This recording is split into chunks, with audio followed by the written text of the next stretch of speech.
So, hello, how are you? I hope you're keeping well, and I truly hope that you're keeping safe. My name is Mary Nabura, and I'm an events consultant, and I am a businesswoman. And I'd like to welcome you to my channel where we discuss all things events and business. Now, today we are at Parking by Radisson at the Events Terrace. It's getting a bit warmer. It's a lovely place to sit and chill out. It's a lovely place to even have an event if you're thinking of having a cocktail and you want it outdoors, especially during this pandemic season where everyone is talking about, social distancing and everything. So make sure you pass by.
We want to give a big thank you to Floral Art for this amazing floral arrangement that you see here that is really sprucing up the environment for us.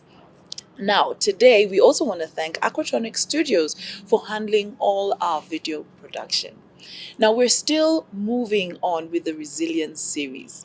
And oh boy, it's been a nice journey hearing how different events experts have pulled through this pandemic season.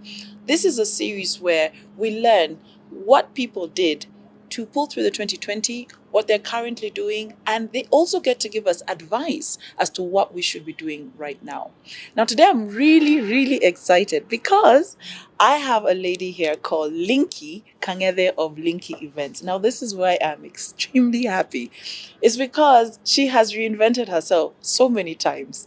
And she is such a go-getter that I'm sure by the time you're done with this interview, you'll be like, yes, I can do this. Not only is she an events consultant, not only does she run a corporate event planning firm that focuses on creating platforms for brands to showcase themselves, but she's also my consultant. So I am putting her on the hot seat today and I'm asking her the questions and she'll have to answer my questions today and not vice versa. So thank you so much for coming, Linky. How are you? Fantastic. Glad to be here. Yes.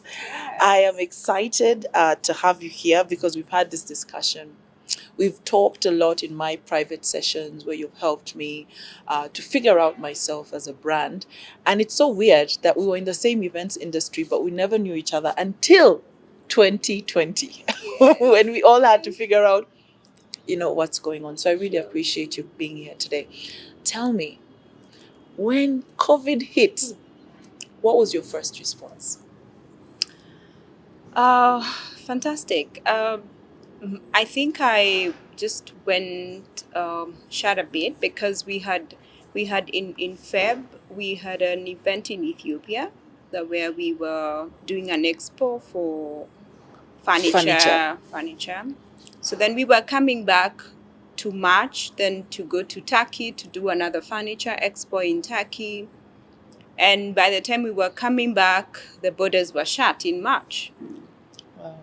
And you are in a state of, you actually do not even understand what exactly is going on. My goodness. Yes. Were you, did it get shut when you were out or were you in? We were in. Okay. And actually it was the end of Feb. So we were now coming into for 1 week and then we leave for Turkey. And then it was shut. But even when we were in Ethiopia, we realized that, like some countries could not come in, like Italy, because of the restrictions. They were the most affected. So it also affected our business because they had booked, but they did not turn up. So it also affected that particular event because they could not come into the country. And coming back into Kenya, even in the airport, you could find, there's just too much on the other end in terms of checkouts on the COVID and with mask and too much restrictions. Then we just come here, just a week later, everything is shut. And yeah, it was one of those situations. You actually are in a space where you don't understand exactly what's going on. You're like, okay, wait a minute, what just happened? Yeah, so that's the space we got ourselves into, like not understanding. You've mentioned something, and I probably should have started with this. Linky Events is, you talk about creating platforms. Yes. You are based in Nairobi, Kenya. Yes. And I remember the first time we met, I think I was flabbergasted, if there's such a word. Yes. How is it that you're in Kenya? Yes. And you're doing events in Ethiopia? And I remember watching that interview or during the news, I'm not too sure, but I remember watching the interview. Yes. It was a press conference, actually. Yes. And then you're going to Turkey again. How does that work? I mean, that's why I'm calling you a go-getter. Like, go, girl. Nice. So, Linky Events Limited creates platforms for brands. Every time, especially for corporates, because our major is in the corporate space. When a corporate is doing an event, their return on investment, what their focus is on the brand, either the product or the service that they're providing as a company.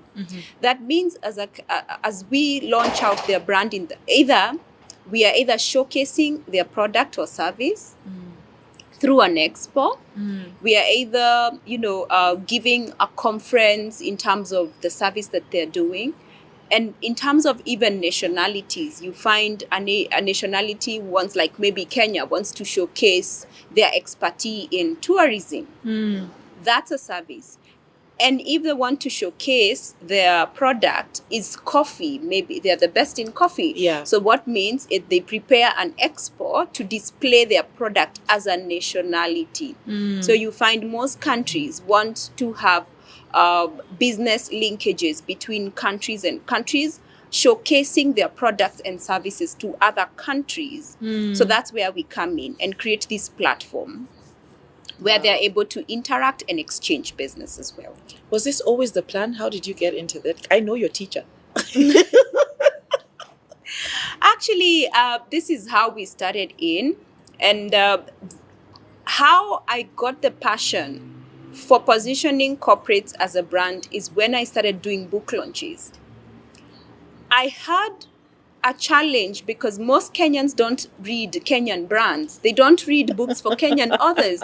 And it was a worry for me because if I read a book from America, they don't know who I am to be an African and a Kenyan. Why am I passionate about reading their story?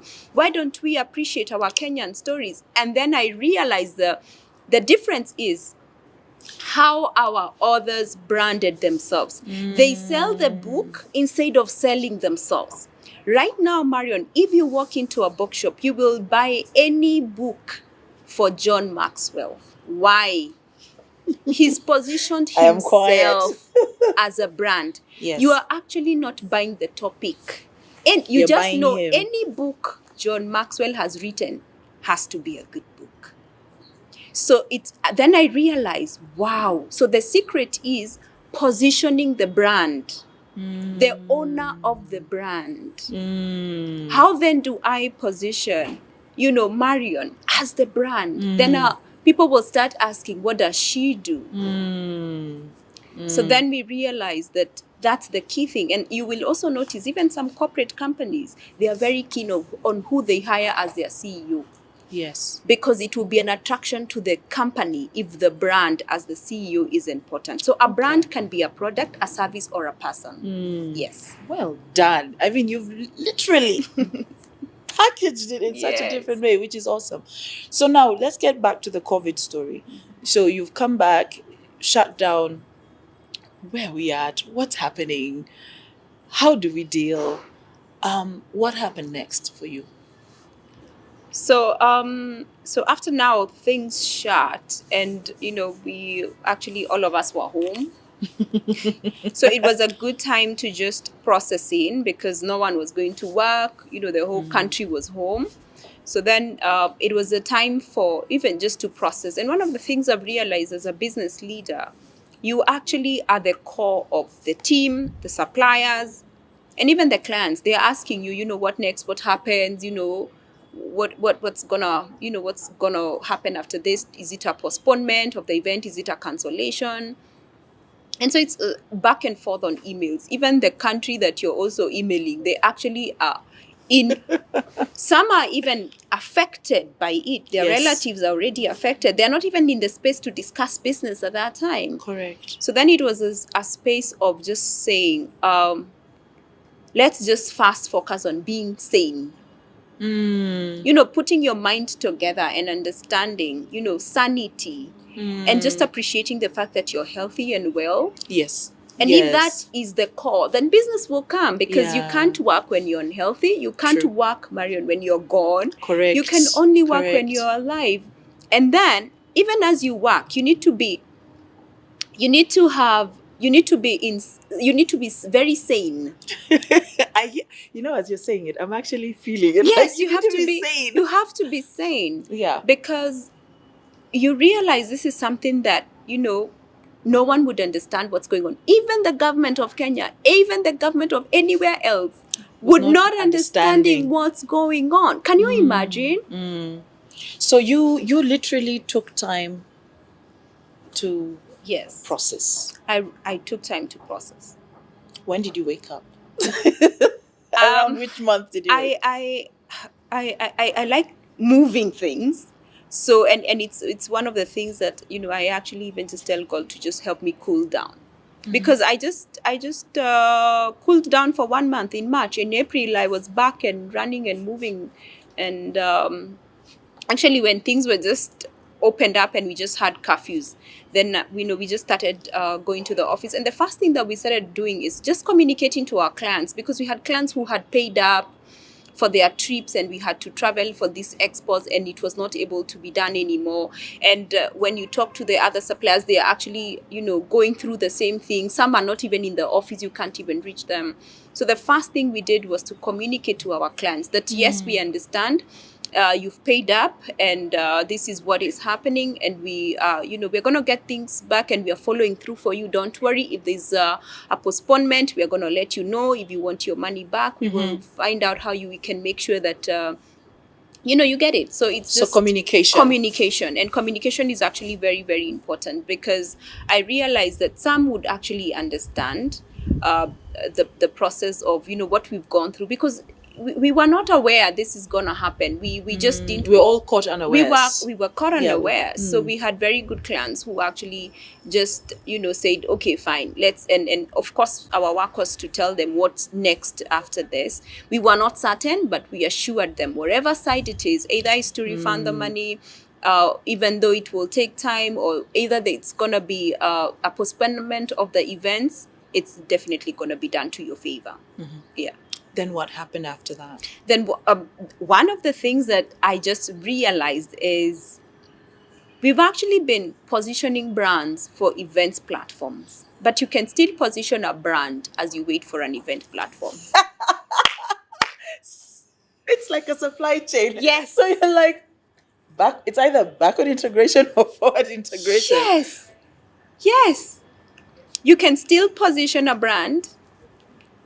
And right now, we are still positioning brands because we have the online space. And the most exciting thing is that I love contact relationship with people. Like, I'm a people person. So that means I love the physical space. Yes. More than I do the online virtual, space. I think you mentioned I know you're one of the few people who's like, Marion, I really, really like face-to-face events. I don't like the virtual.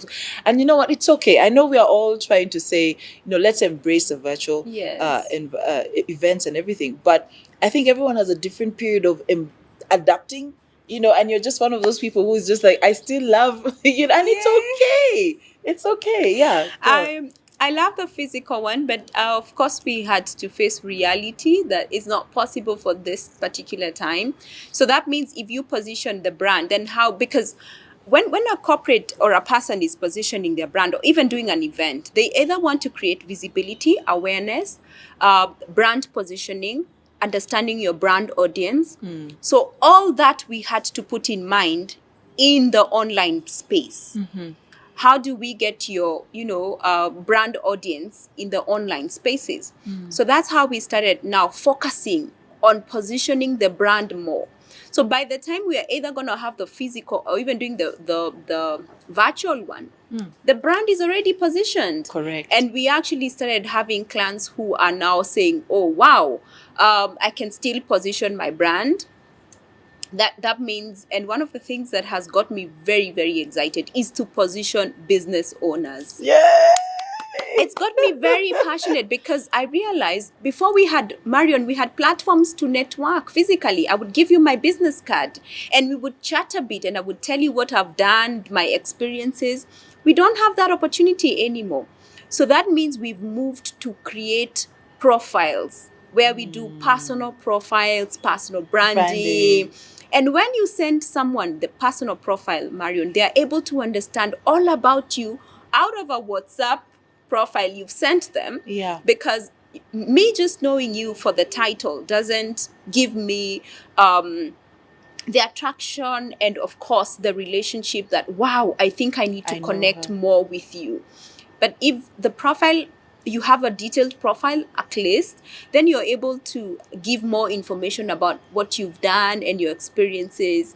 And even it tells to your audience, this is the kind of audience I'm looking at. So that has been very exciting. So that's can you say that, thank you for mentioning that. I didn't know if you were going to mention it. But would you say that helped to sustain the business and helped you to cover your expenses? Yeah, it did. Because you know now, because you in an event, what pays you more is the numbers. The more the attendees are there, then the more the numbers are there. So then you have to flip and say, because you have this one client who is looking for all these numbers, then how do you then position them? So then we now started looking at ways to get income by still branding them as we get either to the virtual or either eventually into the physical. But at least, yes, we actually started getting traction from the branding space. Yeah, because my next question was going to be, Linky, you're one of the few event planners that I know in Kenya. Nairobi. Let me start with Nairobi. Yes. Who does not do deco. Yes. Does not do tents and intentionally decided, yes, I am not going to do tents. Yes. I am not going to do chairs or any of that. Yes. Right? And you purely focused on planning in creating platforms for these brands through events. And your offices are still open. You know, your interesting. Offices are still open. You know, interesting. Before, I kind of usually would feel, oh my goodness, at times you can be so unique and find like everyone else is doing something. Why am I not still doing it? But I realized that when I came into the events, and that's why we are called a corporate events management company. We are not a supplier. People get very confused. If you tell someone you do events, they'll think about decor, chairs, and tents. That's what they think about. Which is the truth. It is so which true. Is true. So if you explain someone to what you do, that you do corporate events management, then they're like, okay, what exactly is that? One of the things that is very key for corporates is, did my audience during that event buy into my brand? Yes. So that means as a management company, I have to position that brand. But for the supplier, is just to make sure the seats are there and the tables are there and the setup is there and the photographers are there. But for the corporate, that's not the core. What the core is the message. The core messaging is the message. Because what happens, the difference between a social event and a corporate event, a social event, you want to have flashy everything. The cake, the wine, the food, you want to make sure your guests are full. They are totally very full. The corporate is looking at what the audience full of our brand. Yes. Have they bought into our brand? Yes. That's their core. It's fine. They would want you to have that cocktail and they want you to have that, have a good time. Have a good time. But their core return on investment was their brand bought in by the audience. So then that's what we do. And events have 3 levels. There's the pre-event, the main event, and the post-event. The pre-event is where we do a lot of brand positioning and the brand awareness. The main event is now where you just involve the suppliers, because you can't have a main event without the Without the seats suppliers, yes. and without the MC and everything. So that means the pre-event takes even longer than even the main event. So that's where most of the time is actually taken in to plan the event, which is the pre.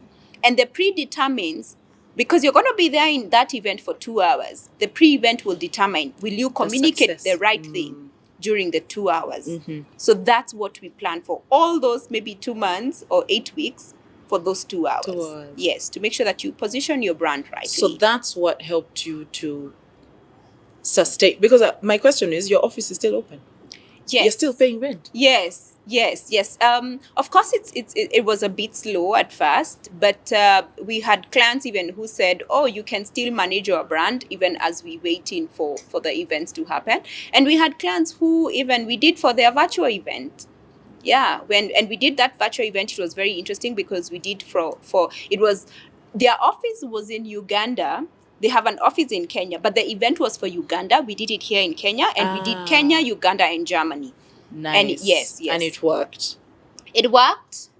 We had, of course, a few hinges here and there, that every time now we are doing even the hybrid and the virtuals and stuff, we're becoming better at it. Because you keep doing it over and over again. Yes. Tell me, as we get close to winding up, what are the lessons that you have learned during this period?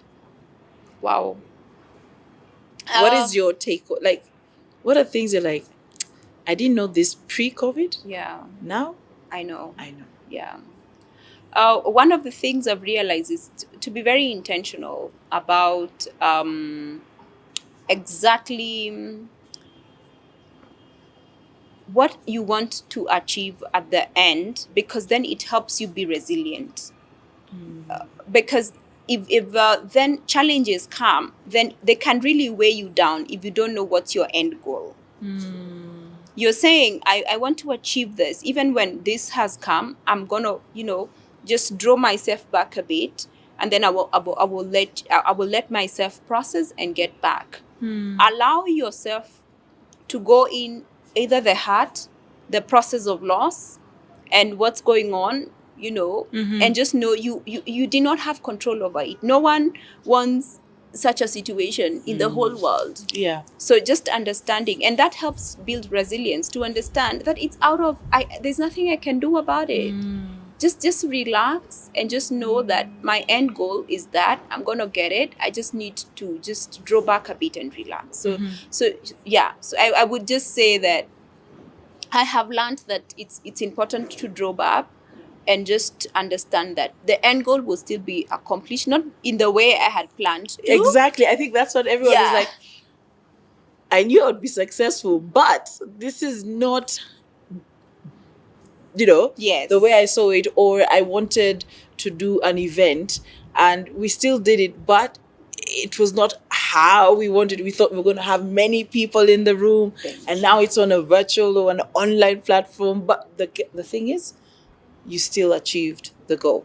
And actually, it's important to adapt, because if you're rigid, then it actually can hit on you.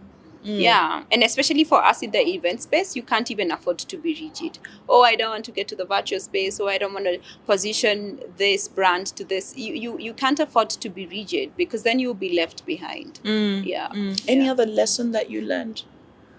Any other lesson that I learned is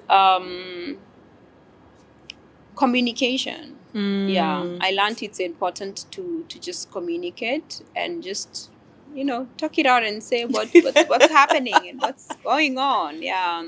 So it's also important to communicate. And another thing that I learned is it's important to just have mentors that you can just tell, oh, this is what's up, and they actually show you a different way of thinking, and you're like, wow, this is a different way. Well, the reason why I'm nodding my head to mentors is because I approached Linky in last year, I think, and I really needed help to figure out how to put everything together that I was doing, the YouTube channel, my training skills, just how to package it.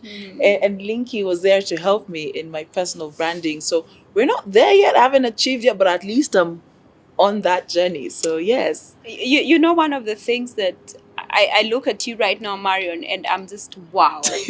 I'm like, it's not good that COVID happened, but it's fine. Like, if this is what Marion is doing, it's okay. Yeah. Because I remember even during that time, I just listened to, your video online, and I was like, my goodness, Marion, you're so encouraging, just to even just, you're understanding the pain in the event space, and you just want to tell them, it's gonna be fine. It's gonna be okay. Like, it's not the end of the world. And just listening to you, then you understand that even what the enemy meant for evil, God is just bringing out talents that we did not know of. Like, we just knew this is the lady in the wedding space, if you ever want that glamour wedding. But look at you now. You are the best moderator ever. I'm like, thank what? you.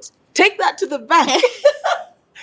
But really, I just like the fact that you, I don't know if it's backward or forward integration, but you took your job, which was creating platforms for brands, and the method that you used, which was based on people meeting, you then morphed it and changed it and said, then the brand is also the business owner. So how can we do that? And that's what brought you through. And that is just amazing. You're one of the few people, I keep saying, who has, yes, you reduced your expenses, I know, but you've managed to maintain your same lifestyle. And I think a lot of people should listen to you and should contact you. So guys, if you really want to know more about how to make your brand visible and how to create a platform for your brand as the business owner, as the CEO, as whoever you are, then Linky Kang'ethe is a person to talk to. So I just want to take this time to thank you so much, so much for coming today. And as I do that, I'm going to give you 1 minute to think about what your parting shot to the industry would be. Anyone in business or in the event space, and you'll look straight into that camera while I say thank you so much for joining us today. A big thank you to Park in Red by Radisson again. A big thank you to Aquatronic Studios for doing our video production, and to Floral Art for our lovely floral arrangements. Now, Linky, over to you for the parting shot. I cannot wait for this. In fact, let me sit properly. Fantastic. And I think this goes to the events space, and even to the business owners that I'm very passionate about as well, is that you may have it lined up on how you want to achieve your goal. The ultimate goal is that you want to have a successful business. That's the ultimate goal. And at times, life doesn't give you the opportunity to go in the steps that you planned. Just adjust. Adjust and go for it. Let nothing stop you. Don't even stop yourself. Just go for it. And one of the things that you understand in business, even as you have even doing business before, is that it always doesn't turn up the way you want it to turn up. But it's just spicing it up and just, putting yourself together and saying, what? My end goal is to get it done, and I will get it done. You heard it right here. Your end goal is to get it done, and you will get it done. Thank you so much for joining us, and we will see you next week with another series. Thank you.